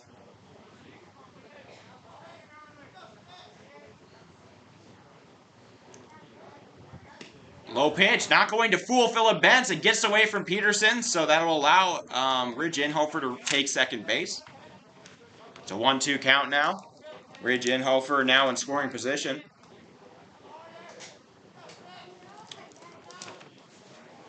Betts. Nope, not going to get a turn. There's a pitching visit. Not going to take a chance as the manager for Pierre. This is a pivotal situation in the biggest game of the year for Pierre with their backs against the wall. In the South Dakota Regional Round, Pierre loses this. They are done for the year. Pierre are not losers in any sense of the word. They have specifically one player on this team named a catcher named Deegan Hauska. He may or may not be playing summer ball. I'm not entirely sure. It said he was on the team on Game Changer, though. And he was definitely on the high school baseball team because he won 4 state titles in his senior year this year. The 11A football state title as an outside linebacker / safety, a individual state title as a Class A wrestling champion at 160 pounds, then a wrestling team state title, and a Class A baseball state championship. Swing and a miss! Jet Zabel. He shows up for the big time, gets the final out. He's pitched 3 shutout innings in a row. And look at Pierre go. They're down just 1 run entering the bottom of the 5th. Palmer Jacobs will return for his 5th inning of work. I do see Eli Kelly still warming up out there, the relief ace for the Hardhats. They're going to bring him out, try to finish this thing off if Palmer Jacobs allows any more. Palmer is a very level-headed guy. He really calms himself down after things like that, but those runs still sit on the board, although 4 of them unearned. So 4 strikeouts now for Zabel. That inning for the Hardhats, they put up no hits, no runs, no earned runs. There are no Pierre errors, and 1 man is left on base. It remains 6-5.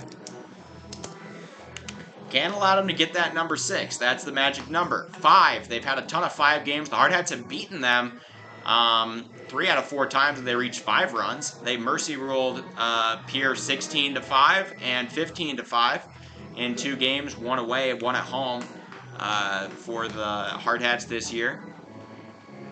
So 5 they've done plenty of good with. Actually, they've allowed 5 in every game that they've played except for last night.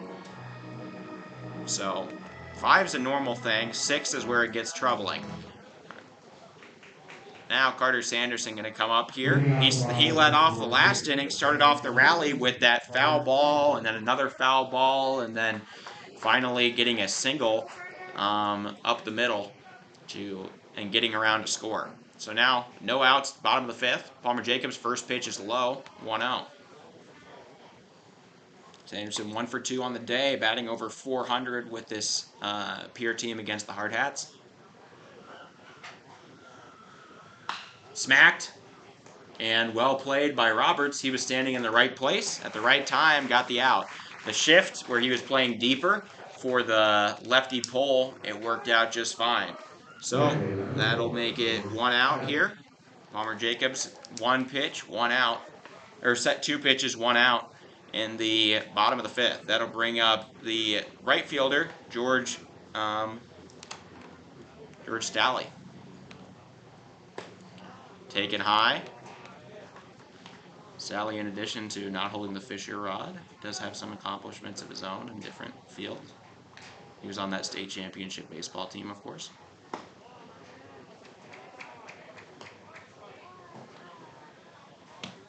He also is a varsity soccer player for Pierre.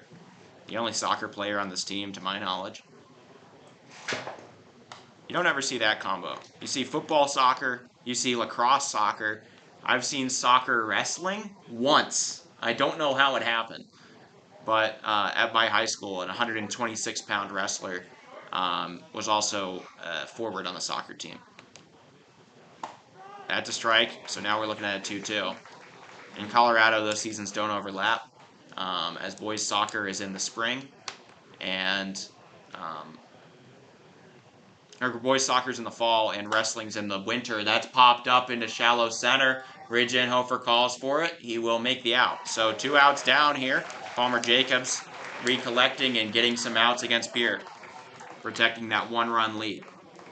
He's won each of his last 6 starts. He's still in position for a win right now. It'll bring up Nolan Peterson. Peterson has reached base both times. Been a beneficiary of 2 different Hayden Hollick errors. That's a strike right down Main Street for the first pitch. Peterson got a single, came around to score in the last inning. Pitch, strike as well. So Palmer Jacobs gets ahead in the count, throw gets over his glove. You make sure that there isn't a hole in it. He thought he caught that one, didn't. Doesn't matter, nobody's on base. So 0-2 now. Palmer delivering to the catcher, Nolan Peterson. Swing and just barely got a piece of that one off the end of the bat. Peterson swings at one that lands on the plate, and a little dinker to the side extends the at-bat. So 0-1. That's hit hard into shallow center. And Hofer should have the play. He does. So 1-2-3 inning. Palmer Jacobs able to settle himself down, and through 5 just allowed the 1 earned. But it is still a 6-5 game. Hardhats need to extend that lead here to make themselves secure. But they're going to have to get through Jet Zabel, who has really gotten into a groove here. I believe it's Jet Zabel that should be coming back to the mound here for this inning. Though the manager did just talk to one of the umpires, maybe there will be a pitching change.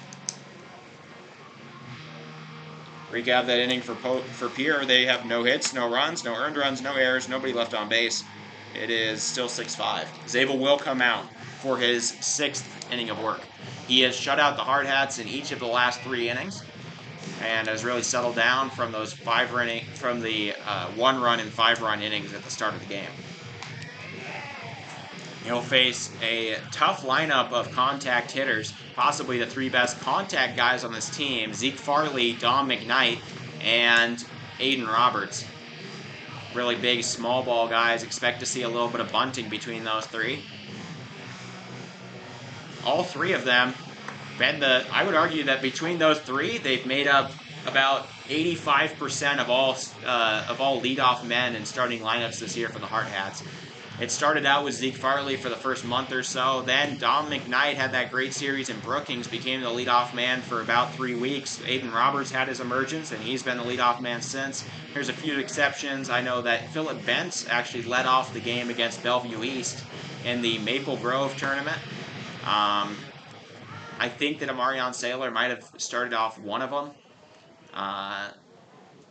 Wyatt Reeder led off one game back before he got hurt. I don't remember why again, but that's what that was.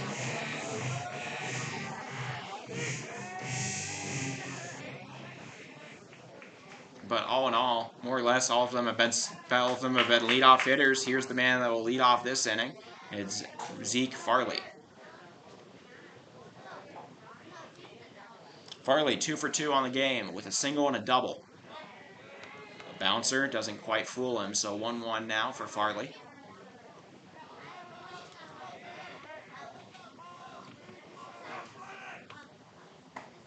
Strike. Taken. So sitting on the strike there is going to be Zeke Farley. It is now 1-2. Farley not afraid of being behind in the count. Has a very good eye. He takes that one.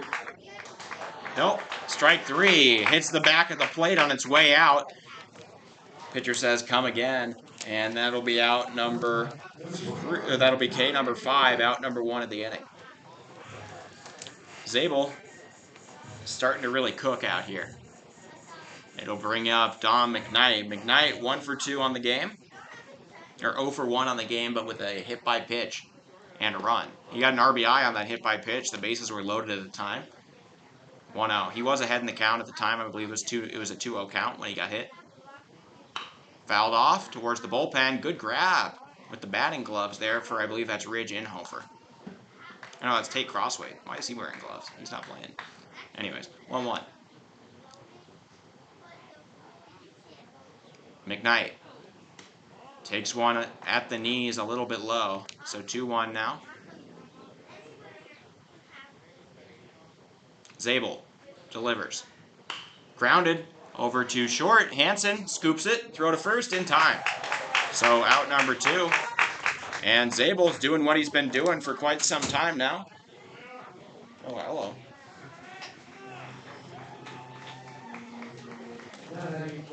And so now 2 outs here, top of the 6th. It'll bring up the leadoff man, Roberts. Roberts 0 for 3 in this game. Does have an RBI ground out. Been quite cold since the start of the Sioux Falls road trip. Pitch. Swung on, grounded over to third. Easily handled by Lyons. And so a 1-2-3 inning for Jet Zabel will keep it 1 run. Here, got to make their move now or never in the bottom of the 6th. Palmer Jacobs going to come out for his 6th inning of work. He really settled down last inning, but a 1-2-3 from Zabel. That's his 4th consecutive shutout frame. And it is this is the kind of performance Pierre needs to make a comeback in this and force a game 3 in the regionals. Trying to keep their season alive. So, to recap the inning for the Hardhats, they get no hits, no runs, no earned runs. There are no errors, nobody left on base. So, true 1-2-3. And they are sitting at 6 runs just like they did at the end of the second.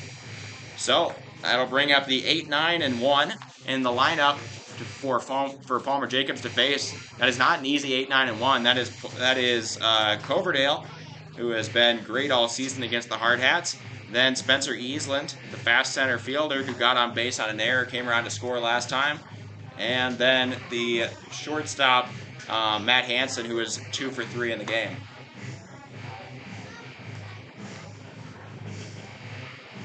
This is definitely crunch time. Palmer Jacobs, the super senior, getting tasked with this.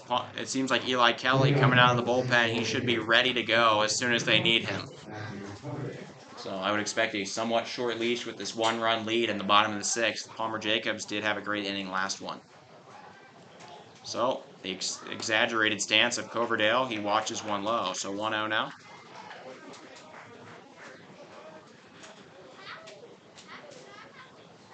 Pitch, outside, catches the edge of the plate. So 1-1 now to Coverdale.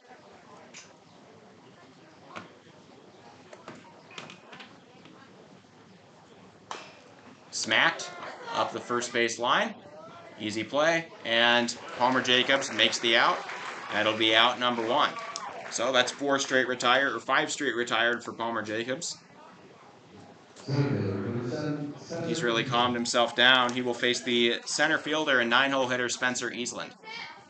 Easland grounded into flew out to right his first time up, then grounded out into what should have been an out with Hayden Hollick. Hollick missed the throw after a great barehanded grab. That's hit hard into center. Going back is Inhofer.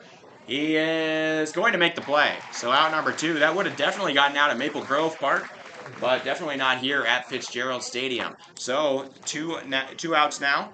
Palmer Jacobs doing a great job. Down to just their final 4 outs of what could be the year if they don't make a move. Pierre is going to bring up the leadoff man, super senior Matt Hansen. Hansen, 2 for 3 on the day with a pair of singles. Inside ball, 1. So 1-0 now.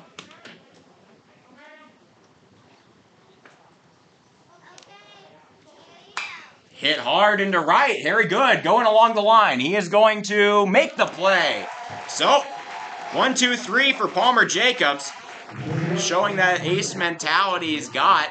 He settles down, throws his second shutout frame in a row, and it is still 6-5. This game not over by any means. Don't go anywhere. Top of the 7th coming up. Hardhats looking to give a little bit more room for either Palmer or whoever's going to close this thing out in this 1-run game for the Hardhats.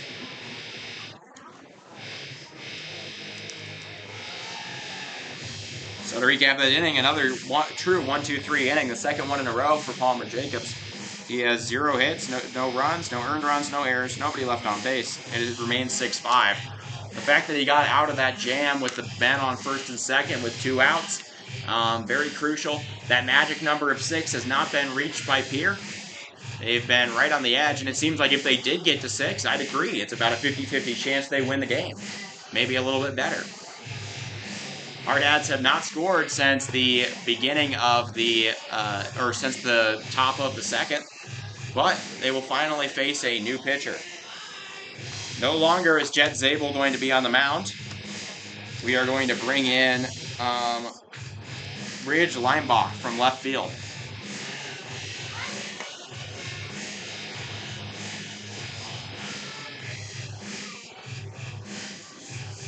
So to recap Zabel's day, he goes 6 innings. He has, let me check how many of those are earned.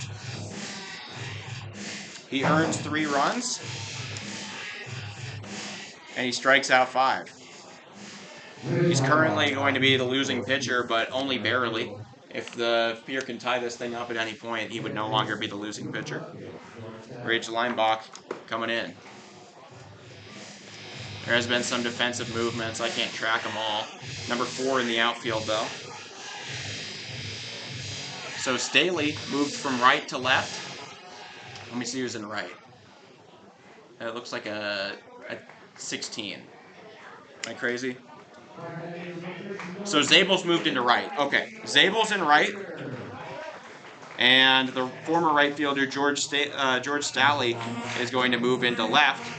And then moving to pitcher will be Ridge Linebach. So that's the full situation there.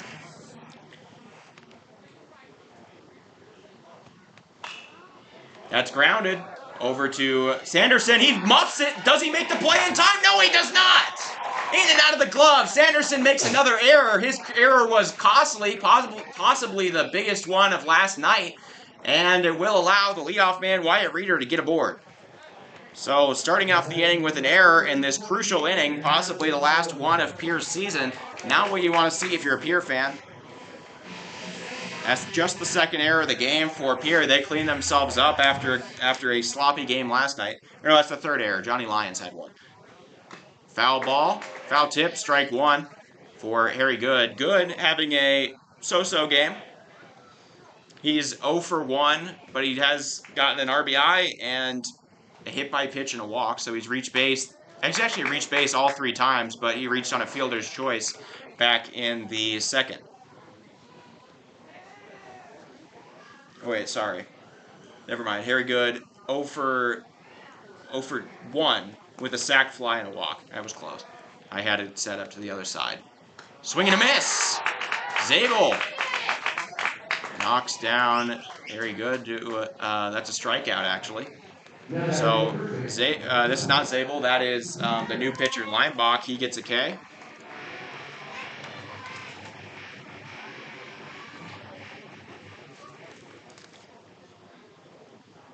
So, Raiders still sitting over there on first. Strike one issued to Alex Dietrich.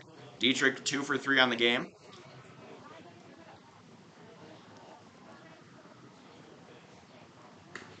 Fouled off. Nope, not fouled. It will get to the backstop, and Wyatt Reeder allowed to take second on a wild pitch that does go for a strike. I thought he got a piece of it. No. So, runner now in scoring position with 1 out. The cleanup man, Alex Dietrich, the kind of guy you want here. He already has 3 RBIs on the day with a double that brought in 1 and a 2-run single back in the second. So 0-2. His 2-run single, the lone reason the Hardhats are leading right now. That's hit hard and right at the second baseman. Sanderson gets the out. A unassisted double play for Carter Sanderson. He makes up for the error that put the man on second in the first place. And now we enter the decisive bottom of the 7th inning. Palmer Jacobs coming out to finish what he started. And he leads by just 1 run here in this game against Pierre Post 8. This is it.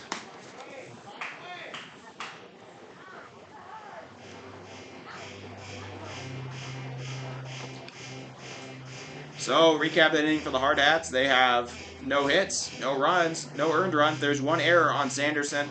Nobody is left aboard. It remains 6-5. Just a 1-run difference. Okay.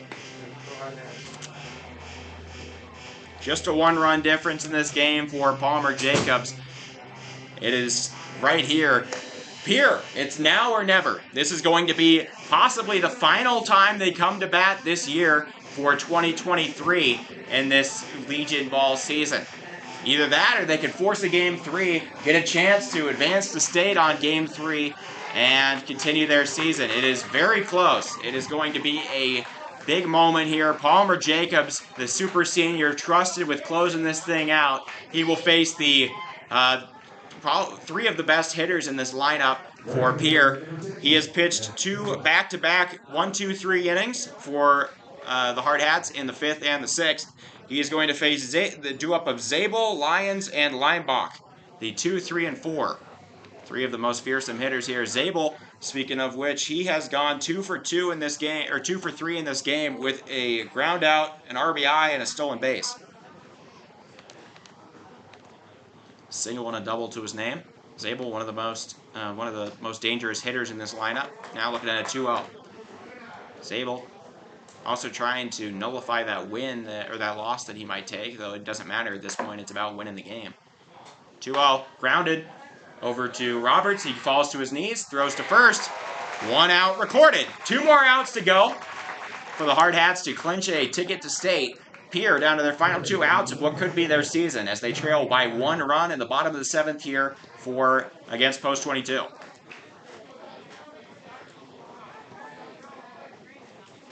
So Johnny Lyons now up. Lyons reached on a hit by pitch and a walk. Both of those would be helpful here. They just need base runners. It would get the tying man aboard.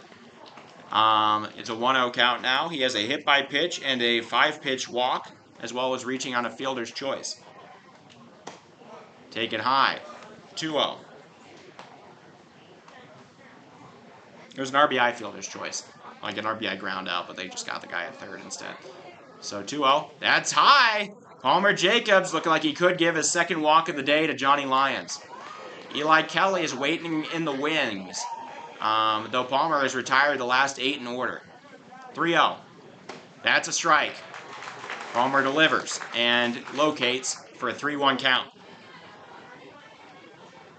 Trying to get Lyons here. 2 more outs, and the Hardhats take a trip to state. That's a strike at the top of the zone. Palmer delivers another good fastball. Now we're looking at a full count. 3-2-1. Palmer Jacobs. 1-run game here in regionals. He delivers the payoff. That's called strike 3! I believe that was a strike. They say that he leaned into it. He leaned his arm into the pitch. I might agree with that, and that is an out. By rule, you cannot lean into a pitch. And so a very rare situation I have not seen in my 80-plus games called this year for the Hardhats TV. I have not seen this call specifically, though I know it is in the rule book. I have to agree. I think that he did lean over the plate there.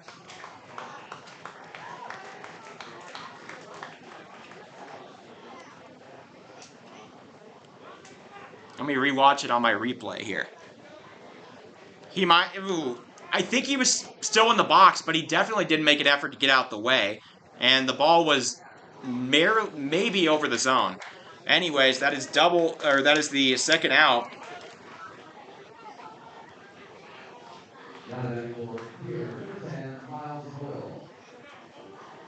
So out number 2 on the lean into the hit by pitch.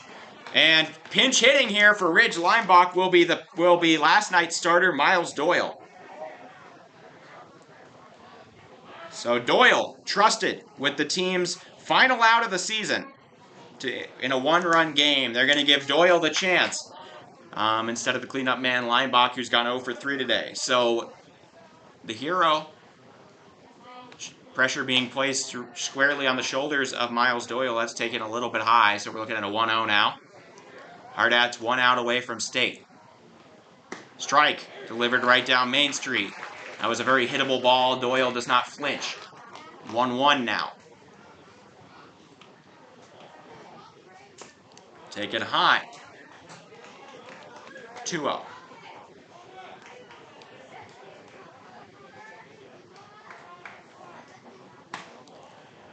Doyle unimpressed by that one. It's looking at a 3-1 count.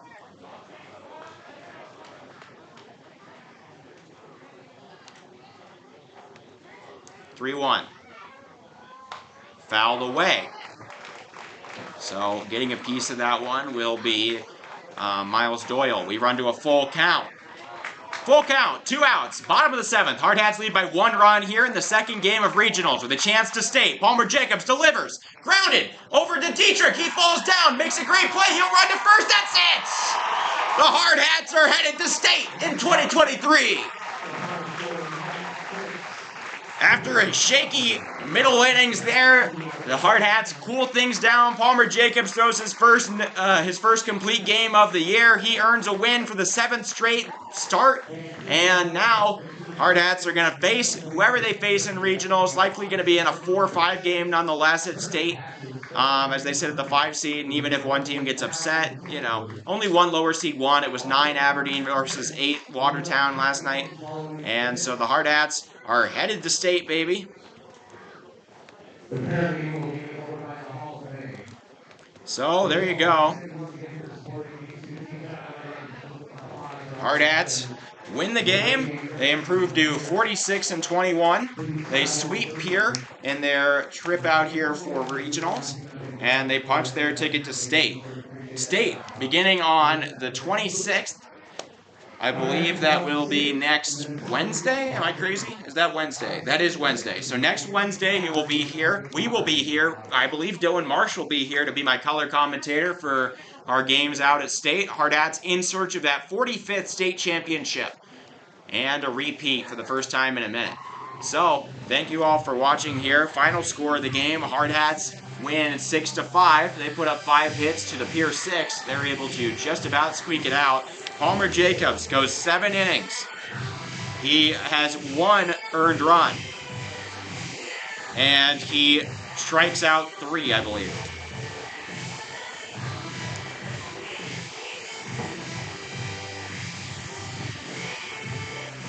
He strikes out 2. And he earns himself the win. Palmer Jacobs gets the win. The loss is attributed to Jed Zabel despite his great start. And here comes the rain, just on cue. Right after we finish our game, the rain comes down in spades, and everybody gets to go. So I will see you all then. Watch out on social media. I will be posting the top 3 plays of the season for every Hardhats player on the Instagram and YouTube, I believe. So thank you all for watching. Appreciate it. And I've been Oliver Fell. Thank you all for watching Hardhats TV. I'll see you at state. Good night.